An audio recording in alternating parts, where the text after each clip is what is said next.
Students, this is mock test based on water management and some questions are concept based. We will discuss this concept and one question is on numerical. We will also solve the numerical.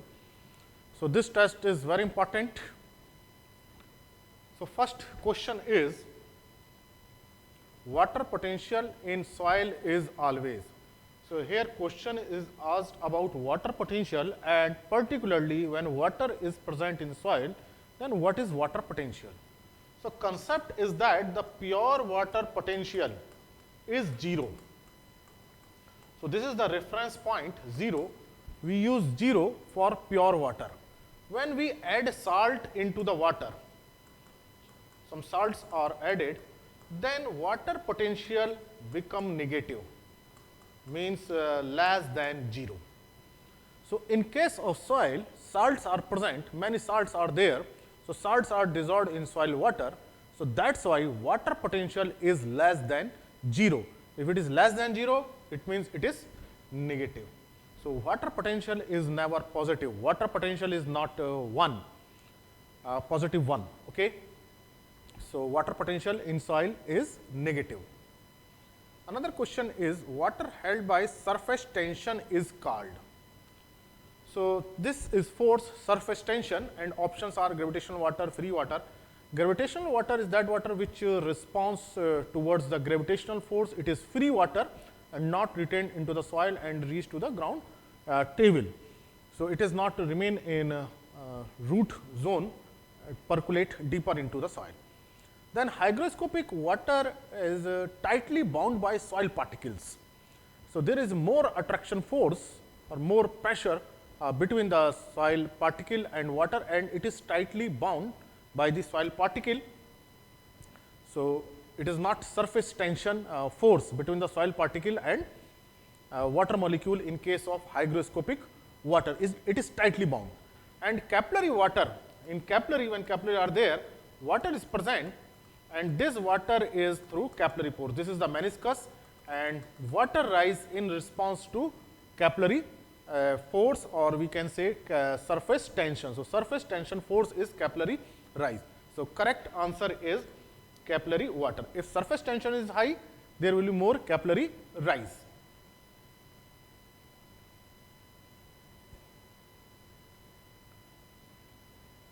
Next question is to bring moisture content to field capacity, the amount of water applied is called. Means we have to increase the moisture content up to the field capacity. Suppose this is the moisture content at a level and this is the field capacity and we increase the amount of water up to the field capacity. So, this amount is called. So, this amount is very important and this amount is called net irrigation. So, in case of net irrigation, water is given to increase the moisture content up to the field capacity. It is not the beyond the field capacity, because beyond the field capacity, water is not available to the plant. It becomes free, its gravitational water move downward. That is why water in excess of field capacity is not available to plant and not considered available water. So, in irrigation, basic concept is to increase the moisture content up to the field capacity and that amount is called net irrigation. And when suppose 1000 liter water is required to increase the moisture content from this level to this level. And when we apply 1000 liter water, there are some application loss, conveyance loss, application loss. And when we deliver 1000 liter water from source, then 1000 liter is not reached at the field. Some water is lost. So, it means when we increase the amount of water which is used in application loss, then this whole amount is called gross irrigation. So, gross irrigation is equal to net irrigation plus application loss. So, another question may be asked about the gross irrigation, and in case of deficit irrigation, moisture content is not up to the field capacity, that is deficit irrigation. In case of saturated irrigation, irrigation is given beyond the field capacity, all the pores are filled and there may be condition of excess water.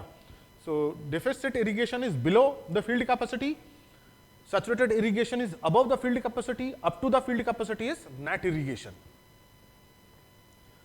Next question is the water present between field capacity and permanent built-in point. This is very common question and concept based question. So, this is the upper limit of available water. If water is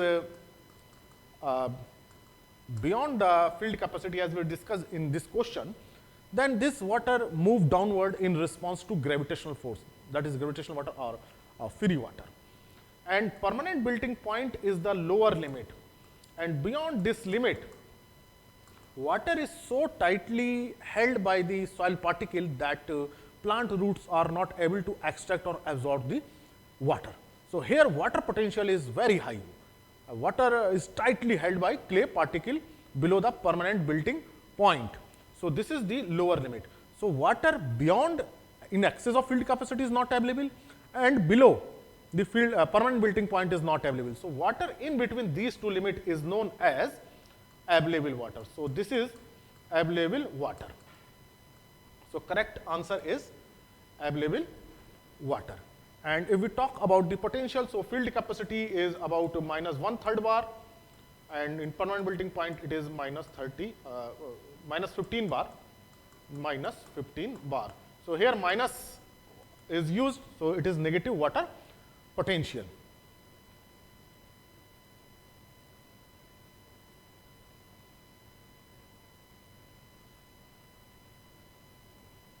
So, here question is which irrigation system has the highest water use efficiency. So, here question is asked about water use efficiency, means how much yield is obtained by the amount of water used in ET, that is water use efficiency. If ET means application of water is less and yield is high, then water use efficiency is more. If we are applying the irrigation in such a way that the maximum amount is used, then that is called water use efficiency of irrigation system. And we talk about water use efficiency in terms of crop, then it is related with the yield and ET. Here it is related with the irrigation system. So, here irrigation system means maximum use of water, maximum use of water and minimum loss. So, when minimum loss is there, then we can say that this irrigation is efficient, its water use efficiency is high. So, water means water loss should be minimum. So, in case of drip, water is applied in drips directly into the root zone, and minimum there is a minimum loss. That's why this irrigation system has highest water use efficiency. If we talk about the flood irrigation, so in case of flood irrigation, water is applied into the field without any control. So, huge amount of water is used and loss are maximum. So, water loss is very high and it has the lowest water use efficiency. So, another question may be asked, which irrigation system has lowest water use efficiency, that is flood, and highest water efficiency is drip. And after drip, another irrigation system is sprinkler. Sprinkler has also high water use efficiency because loss of water is less, but its use efficiency is lower as compared to drip. So, we talk about the water efficiency, then maximum in drip, then in sprinkler. So, this question may be asked between drip and sprinkler. Another is, in which irrigation system water requirement is highest. So, this question is related with this question. In case of flood, there is no control of water. So, there is flood irrigation used in case of like rice, and in case of drip, minimum water requirement. So, both questions are related to the in respect of water requirement and water use efficiency.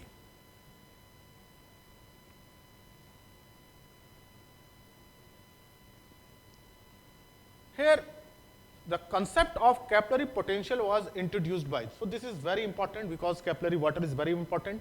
So, water which is present in capillary is available to the plant. So, moisture availability point of view, capillary water is very important, and this concept of capillary potential was introduced by Buckingham. So there are other scientists, we should know the name of scientists and their contribution in agriculture, in soil fertility or water management or weed management. So we should remember this important scientist name and their contribution. And this Darcy given the law, and law is related with the water conductivity, hydraulic conductivity, how water move. So this is related with the hydraulic conductivity. And sec is related with the soil fertility, particularly in iron nutrition. Iron nutrition, how plant responds to iron, and he did a lot of work in case of iron. Then Arnon and Stout are related with the criteria of essentiality of nutrient. Criteria of essentiality of nutrients. So Stout was also involved with the Arnon. So we should remember the name of these scientists. Another question is concept based question. Water logging after heavy rainfall is common in. Suppose this soil and heavy rainfall is there and water logging occur. So water appear on soil surface. So then it is water logging. So why water appear on soil surface? Because infiltration is low, percolation is low. If percolation infiltration is poor, then water will accumulate on soil surface, and that is the water logging. So infiltration is poor only when micropores are more. Micropores are more, then the entry of water is very slow, because if macropores are there, their diameter is more, so water move easily in macropore. But suppose micropore is there, so water entry is slow. Then micropores are there inside the soil, then because of surface tension, they retain the moisture. While in case of macropore, surface tension is low and then water percolate. It means this water logging, infiltration rate, percolation rate, these are related with the pore size. If micropore are more, then percolation will be very slow, infiltration will be very slow, and there is a heavy rainfall, and then water will not enter into the soil, and this is directly related with the pore size. If macropores are more, like in sandy soil, then water move easily and there is no problem of water logging. So micropores are more in heavy textured soil like clay soil. So correct option is heavy texture in clay soil. So this is the problem in clay soil, that after heavy rainfall, there is infiltration, less infiltration and water logging.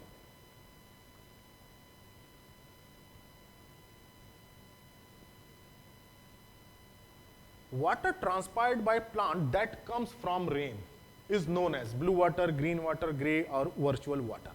Actually, water, this is the plant and there is transpiration is there. So this transpiration from soil water that is present in soil in pore, and that water comes naturally from rain if we are not providing the irrigation.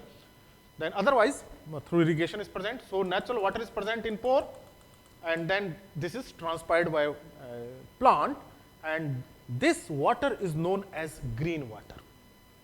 As far as this blue water is concerned, this is the water in water bodies, maybe lakes, maybe pond, maybe river. So water which is present in water bodies is known as blue water.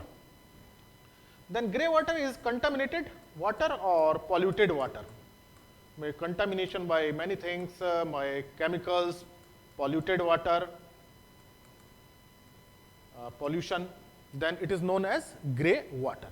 And virtual water is the amount of water which is used in production of a product. For example, 1 kilogram rice production, how much water is required? Not transpiration. How much water is required? Means irrigation water, application loss, and total amount of water. That is the virtual water. For example, if 4,000 liter water is required to produce 1 kg rice, then it is the virtual water. So virtual water is total amount of water which is used in production of unit of one unit of product. So it includes blue water, green water plus gray water. It includes all type of water, blue plus green plus gray. So this is the virtual water that is required to produce 1 unit of product. then entry of water into soil is called. So, this is conceptual question. So, this soil surface, and first there is entry, air is a soil, and this is the air, and water moving from present on surface or by rain that come into the soil.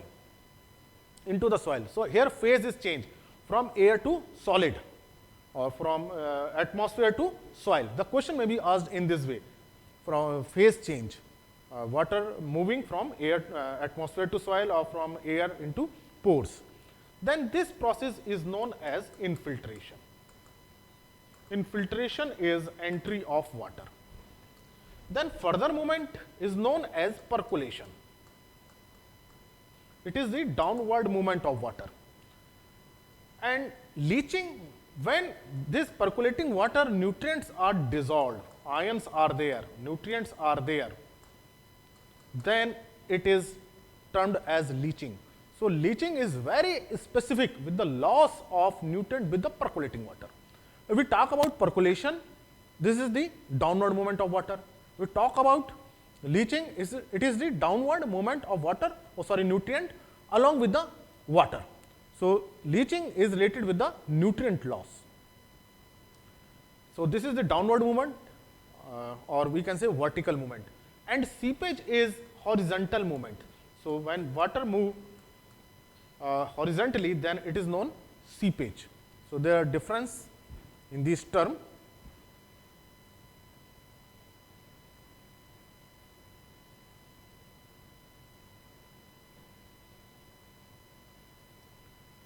Here question is, drip irrigation is generally used for. It is generally used for. So, in case of drip irrigation, the constant is high initial cost of lateral line, dripper line. So, if suppose these are the rows, closely spaced rows, 30 centimeter, 20 centimeter, 25 centimeter, we have to either place the drip line here or between these two lines. So, water move here or here, and in this case in each row. So, we have to increase the more number of lateral line in closely spaced crops, so cost increases.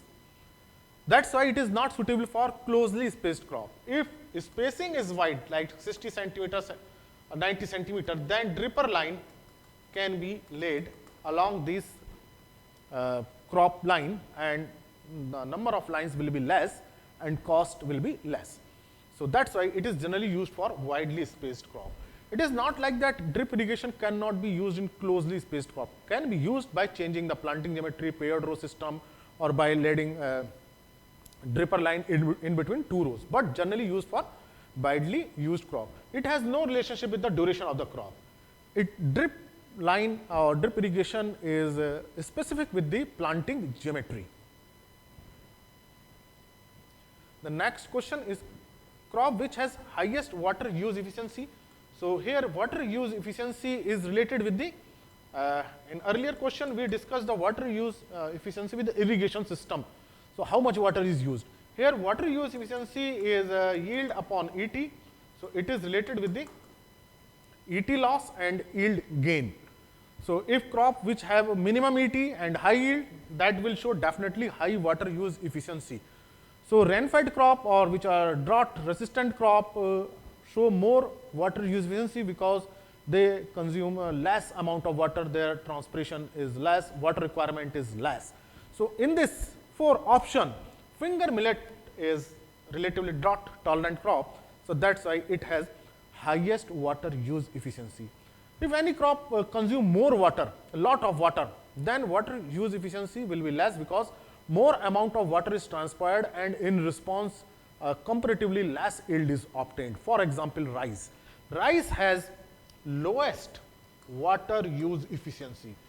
So, question may be asked here, which crop has lowest water use efficiency? So, answer is rice.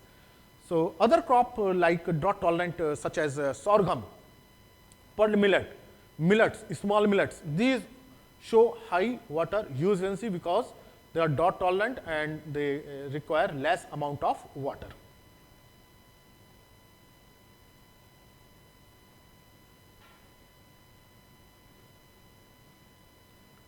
the most common method of irrigation in India. So most common method it is asked in India. So here drip and sprinkler and is omitted.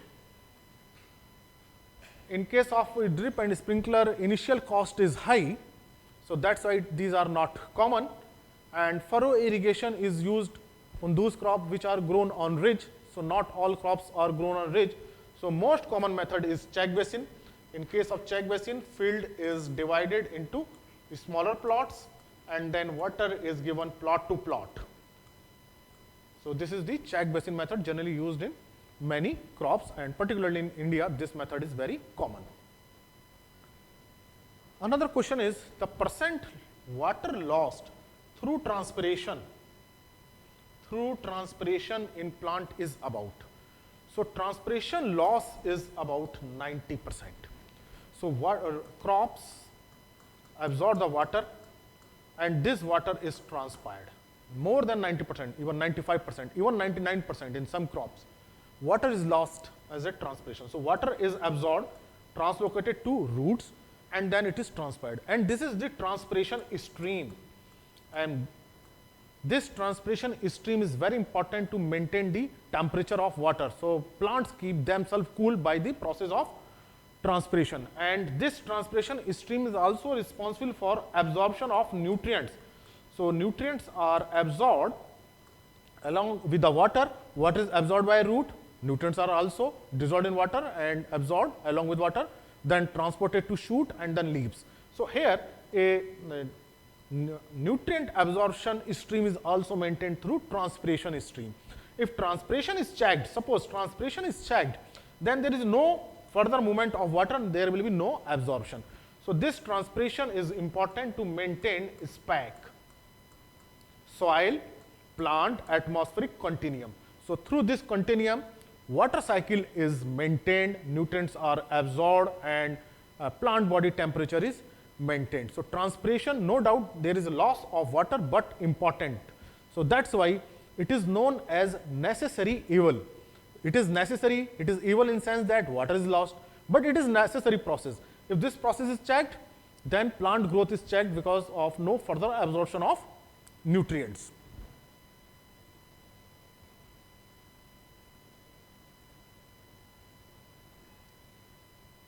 Waterlogging in soil favor production of. So suppose it is soil and these are pores and water is present in this pore. So air will disappear because this water will remove all the air. Air is escaped into the atmosphere and there is no oxygen. So anaerobic conditions are present in soil. Whenever aerobic conditions are there, aerobic process, aerobic respiration, fermentation is there, CO2 is produced, CO2, there is no oxygen, then N2 is produced because there is a denitrification process because some nitrates are present, then microbes use this oxygen for their respiration because there is no oxygen, and then these nitrates are converted into nitrogen gas. So this process is known as denitrification. Then methane is very peculiar characteristics of waterlogging. Whenever there is a waterlogging, excess water, methane is produced, anaerobic respiration is there. So methane is the characteristic gas or product under anaerobic condition, waterlogged conditions. So here correct option is all of these. Next question we have discussed, this question horizontal movement of water in soil is called seepage. We have discussed that this soil, then this is the entry is infiltration, and then further movement is percolation. This is the downward movement or vertical movement, and this horizontal movement is seepage. And when this percolating water nutrients are dissolved, then this process is known as leaching.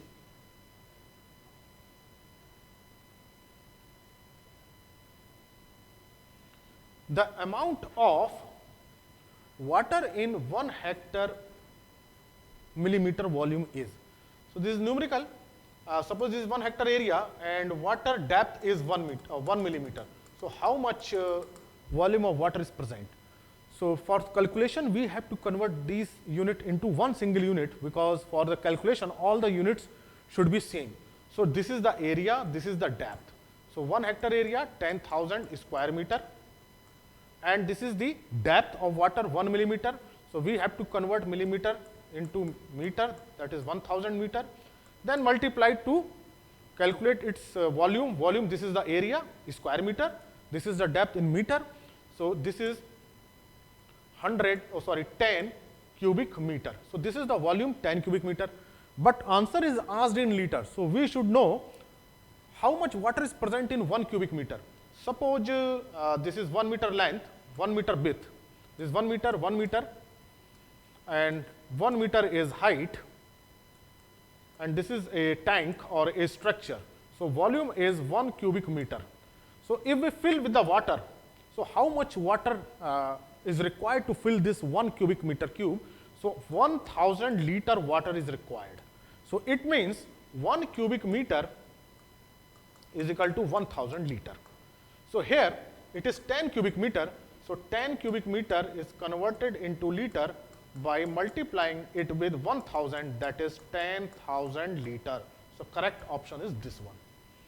So this question may be asked in other way. Suppose 1 millimeter rainfall is there in 1 hectare area, how much water is obtained? Or 1 centimeter irrigation is given, then how much water is required? Suppose a question is asked about 1 hectare centimeter. So then convert it into square meter, 10,000 hectare, 1 upon 100 centimeter. It is means 100 cubic meter, that is multiplied by 1000, 1, 2, 3, 4, 5 liter.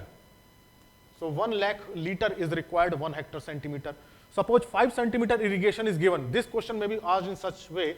5 centimeter irrigation, depth irrigation is given in 1 hectare area. How much water is required? So in this case, we know that 1 hectare centimeter, how much water is required? 1 lakh. So in 5 centimeter, how much water is required? 5 lakh liter water.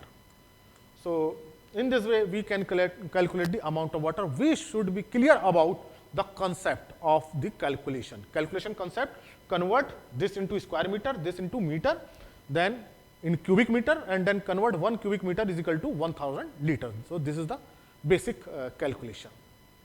Now this question is directly asked from the formula, and we have discussed this formula in earlier question.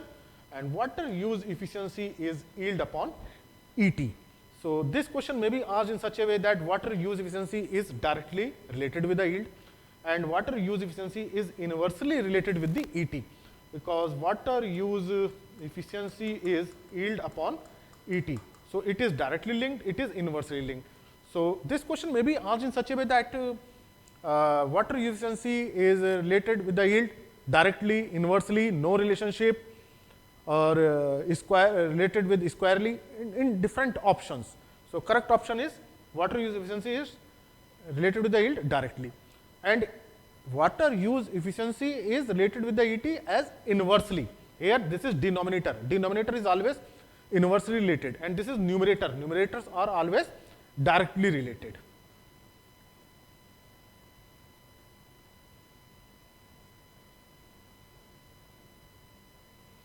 So here intermittent application of water to crop is called. So we should know about the different method of irrigation, how water is applied in different methods. So in case of drip irrigation, lateral lines are there and emitters are there, holes are there, and then water is applied directly to the root zone near to the crop plant base. In case of cabligation, some cable, some pipe lines are used. Pipes are led by some pipe, and this pipe directly supply water into the field.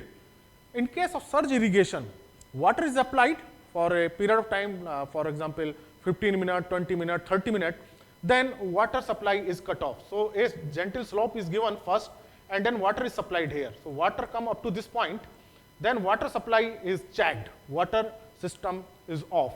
Then water move in response to gravity, in response to slow. Then further water supply is resumed, then water move in this way. So this is a system of on and off type of system, where water supply is maintained for a period of time, then it is cut, then again water supply is maintained. So this type of, this is intermittent application, it is known as surge irrigation. While in case of furrow irrigation, ridge and furrows are maintained, crops are gone on these ridges, and water is applied in furrow. So, this furrow irrigation is suitable for those crops which are grown on ridge. Then this is instrument partial flume is used to measure. So, partial flume is used to measure flow rate. So, in irrigation system where we have to maintain the water depth or amount of water, then we set partial flume in irrigation channel to know how much water is applied. What is the depth of irrigation? For its calculation, partial flume is used. And water table depth, it is used, it is known by piezometer. It is an instrument to know the water table, that how below is the groundwater table. And water salinity is known by EC, electrical conductivity of water is measured by EC meter, and this ET, evapotranspiration of the crop, is measured by lysimeter. So, this was about the mock test. Thank you very much.